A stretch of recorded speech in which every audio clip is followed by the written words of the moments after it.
নমস্কার বন্ধুরা, আমি রিমা এসে গেছি একটা লং ভিডিও নিয়ে। তো আমার অপরাজিতা বই থেকে একটা ছোট্ট গল্প আমি তোমাদের শোনাবো। বন্ধ্যাত্ব। বন্ধ্যাত্ব কোনো রোগ নয়, লজ্জারও কিছু নয়। তবুও বাচ্চা না হলে কোনো রকম পরীক্ষা না করেই সোজা আঙুল ওঠে নারীর দিকে। বন্ধ্যা নারী, অপয়া নারী আখ্যা দিয়ে তাকে সমাজে হেয় প্রতিপন্ন করা হয়। কিন্তু কেন এই দ্বিচারিতা? সমাজে 50% নারী বন্ধ্যাত্বের জন্য দায়ী হলে 35% পুরুষ দায়ী।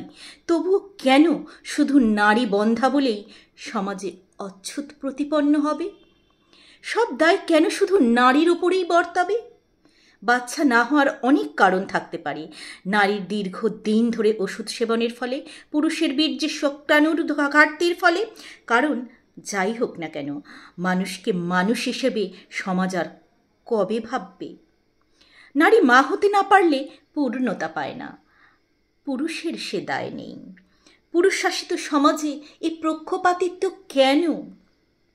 আরও একটু উন্নত মনস্ক মানবিকতার নিদর্শন কি এই শিক্ষিত সমাজ দেখতে চায় না?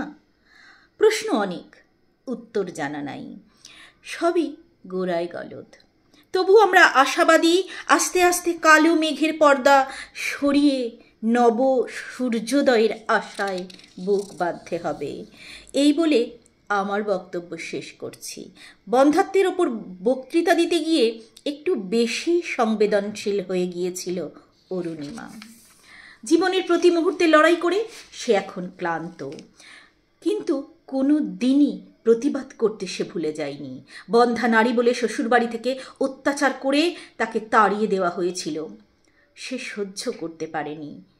এক কাপড়ে চলেই এসেছিল বাপের বাড়িতে।